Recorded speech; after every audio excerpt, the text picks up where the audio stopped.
So for the spices for these beautiful pumpkin cookies, we're using a tablespoon of freshly ground cinnamon.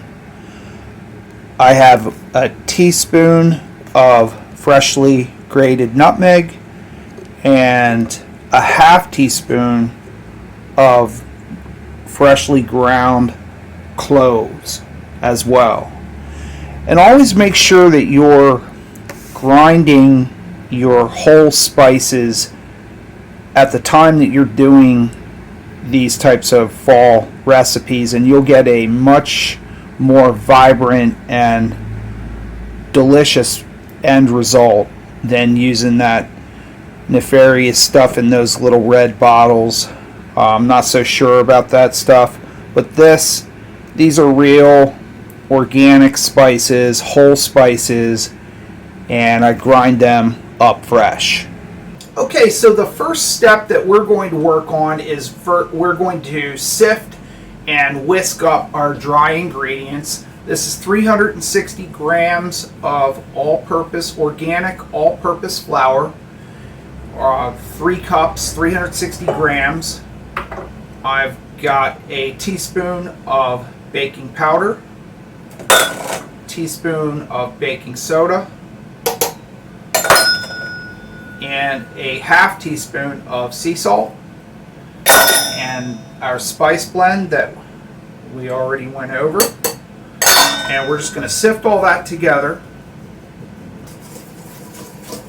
And then once you have that nicely combined, just set that to the side.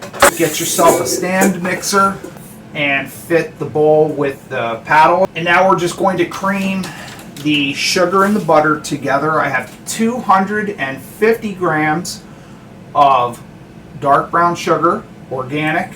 I have 150 grams of organic granulated sugar. Just put that all in the bowl there. 5 ounces of chunked up Kerrygold unsalted butter at room temperature. So just put all the butter in there and cream your butter and sugar together first.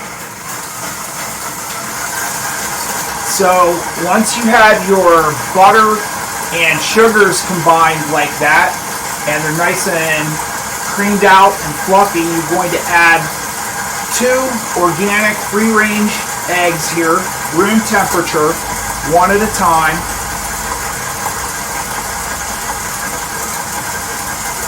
And you may have to stop once or twice to scrape down the bowl. That's okay. I have a teaspoon of organic vanilla extract.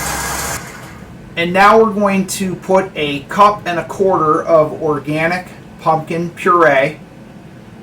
And now if you have all day and you can find an organic butternut squash, 1 medium-sized organic squash will, if you process it, you have to roast it and then scrape out the flesh and puree it.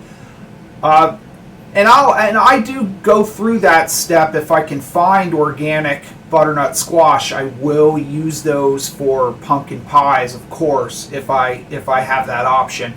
But I just wanted to show you there is organic pumpkin puree out there. If your grocery store has the natural section where they have all the organic stuff, you probably could find a brand of that over there. This is it's called Farmer's Market Organic. What I like to do with the pumpkin puree, because it is basically, I consider it a liquid. It is a liquid ingredient, in my opinion. It's, especially like with this, they don't cook this out, so there's a good amount of water weight in there. So what I'm doing is I am measuring this out in a liquid measuring cup. So we're going to go a cup and a half of this, which should be, or I'm sorry, a cup and a quarter of this, which should be right around 10 ounces or so. Right in with the buttercream, butter, sugar, and eggs. And just combine that in there. Scrape this down a few times. And as you can see, this looks all curdled and broken. Don't worry about that. The batter will come together. Don't be concerned. Just make sure you scrape everything together down from the bottom. Once you have that combined, then it's really just a simple matter of putting in all your dry.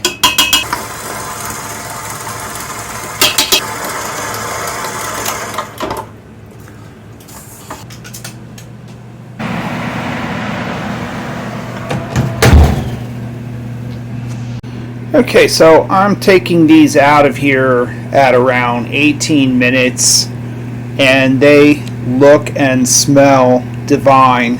But keep a close watch on these, and it should turn out beautiful.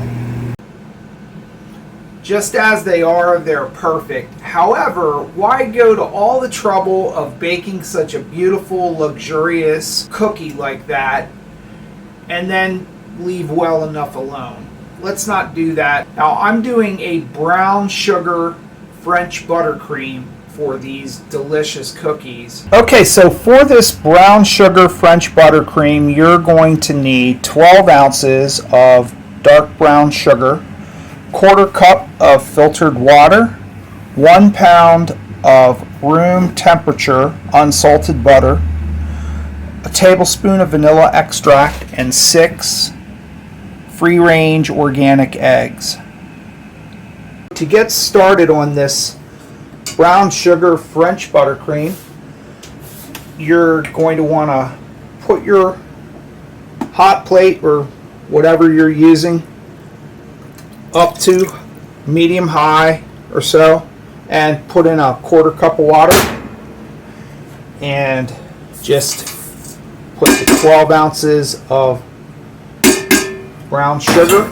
Bring this to 240 degrees. So as your sugar solution is coming up to temperature, if you see any sugar crystals on the side of the pan, make sure that you take some water and a pastry brush and scrape those down just to try to stop any type of crystallization from occurring in your solution. And then also make sure that your eggs are already in the mixing bowl and your stand mixer is fitted with the whisk attachment. Just stream that 240 degree syrup slowly down the side of the mixing bowl while it's beating. Okay, so as soon as you get your sugar syrup cooled down, just turn the speed down on your mixer and start adding in this room temperature butter one piece at a time. And it's a little hard to film this while you're making French buttercream, so try not to get the hot sugar syrup all over the inside of the bowl like I have here. But as long as you let the sugar syrup cool down before you start adding the butter, everything should be just fine. So whip this up into a smooth buttercream, add your vanilla, and then we're going to slather those pumpkin cookies with this stuff. Brown sugar French buttercream. If there was ever a time to be generous, it's now.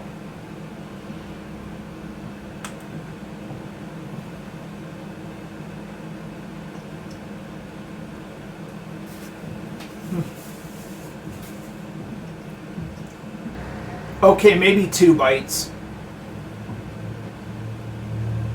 That has really got to be one of the most incredible cookies I have ever tried. They're so sumptuous and voluptuous. It's just a delicious cookie. The French brown sugar buttercream is definitely an upgrade. You could just as soon powder this with some powdered sugar and call it a day, but yeah, I think it's worth it making the French buttercream. It's such an amazing, delicious accompaniment to this pumpkin cookie. You got to give this a try. And I hope you'll try this for your friends and your family, and I appreciate you watching. I really do. I'm trying to grow this channel, so if you haven't subscribed, please subscribe to my channel and like and comment. I'm trying to get a scratch organic baking community together, people who love to bake from the heart for their friends and family. So thank you for joining me. I'll see you next time.